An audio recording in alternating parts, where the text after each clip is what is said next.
Здравейте, приятели и последователи! Как сте?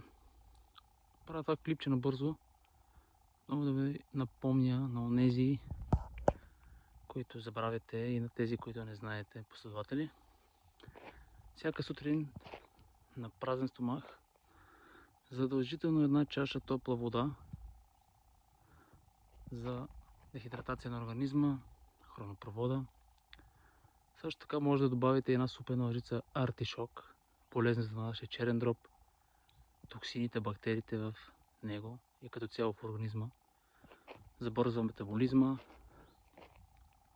подобрява стомашно-черния тракт. Може накрая витамин С, т.е. лимон, да добавите една супена лъжица. И не на последно място кафенце. След това може да потренирате лекичко или